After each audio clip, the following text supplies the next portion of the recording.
Hey guys, welcome back. Here we go on another one of our sort of tech series type of videos. Well, I'll be showing you a little like pretty cool tip, pretty cool tool that's out there that is not really. I mean, they're out there new, but they're not really out there that cheaply done or manufactured. But anyhow, let me get first to the base of this whole video. I have a fuel pump here. We're not talking about fuel pumps though, but something very essential to the fuel system. So recently, my ambulance, my Land Rover ambulance, I had this issue where I was drawing air through the system. It turned out this was the problem, right? The fuel filter. I'll get into that. It was sucking air through the gaskets here. Very little, but it was there. It wasn't leaking, but it was under high load on the freeway. It was sucking in air. But that's not what exactly we're talking about. I want to address one thing that's very important on some of these trucks is that we have steel pipes, right? So this is not an original fuel pump by any means, but this is what I wanted to show you guys. So I have this steel tube. Sometimes they're made out of copper, sometimes they're steel, and they're a straight tube. It's very similar to this, right? You can put you can slip a rubber hose on there. You can clamp it down, but you're gonna really be squeezing down on that clamp to get a nice seal, and you're basically gonna be destroying the hose because you'll be clamping so much that it'll warp it so much that it tends to rip around that flex area, that clamping area. You destroy the hose. This is why they have what we call barbs, right, on tubing.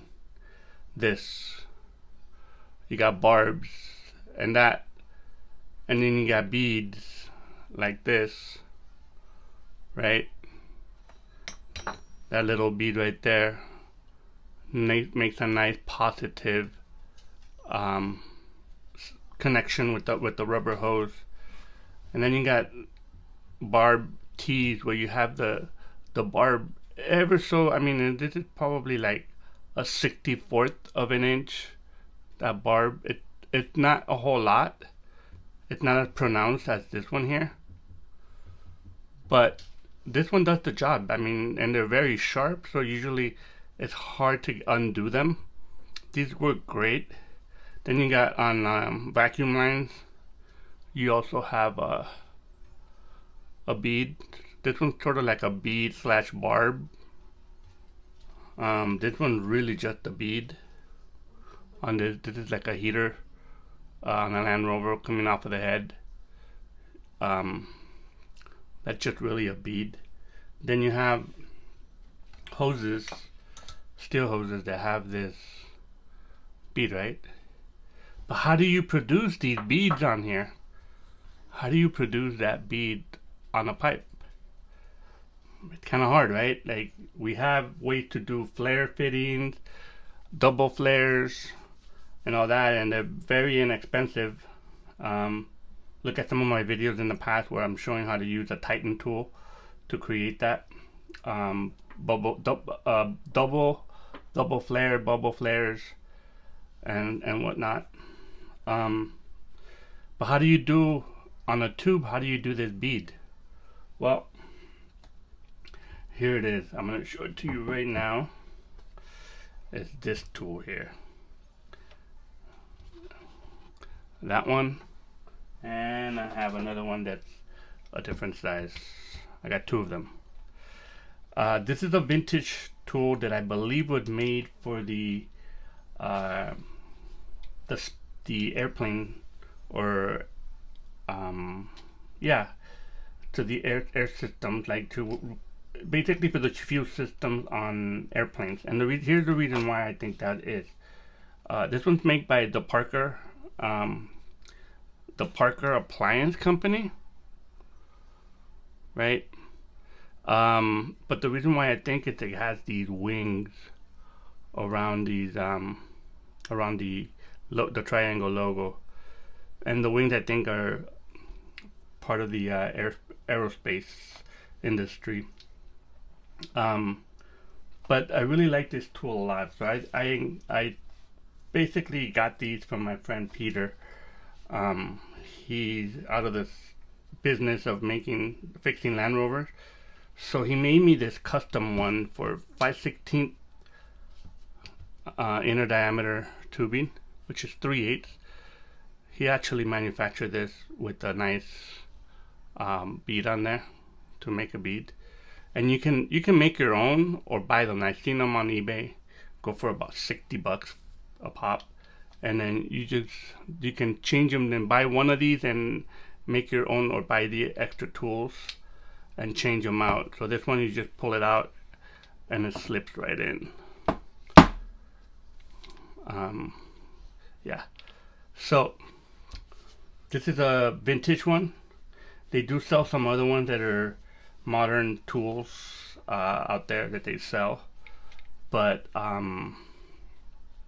don't know, I can attest to the quality of of a tool. But these are very heavy duty. They're very stout. They have a nice neck here to keep them from twisting and moving around. But they basically work on the principle of a cutting wheel, right?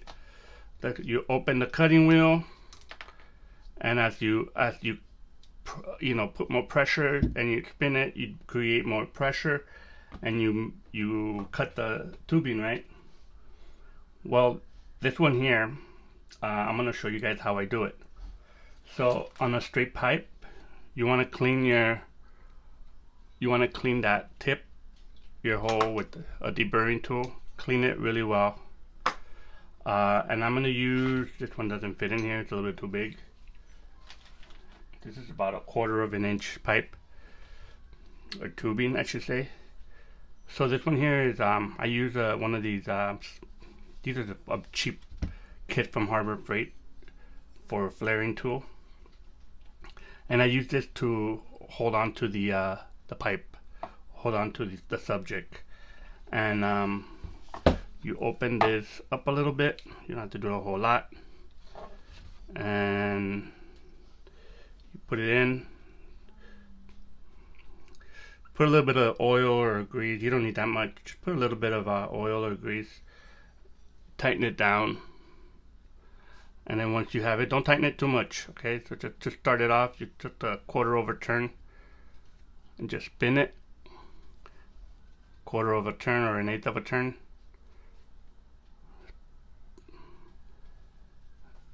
Eighth of a turn.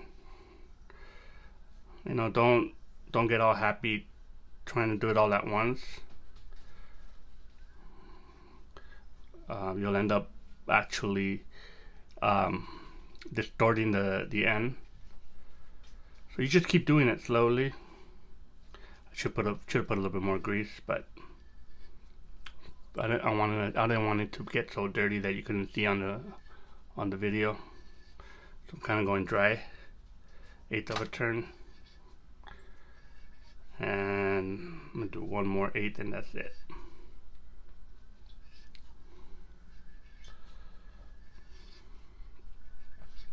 Here we go. So there you go. So what's nice about this tool is that if you have a tube or a pipe on the truck, you can kind of get it done on there because it's pretty portable. But it's best if you take it out. Let me see if I can get the camera to focus. There we go. So there you go. That's a nice little bead, and I use these on all my fuel lines. I was doing it straight, and I just never liked it, until my friend Peter told me, yeah, you can just have these tools. You do a little bead, slip the hose in there, and it makes a good, you clamp it down, but just enough to snug it up. You don't have to get all cranking, tightening happy.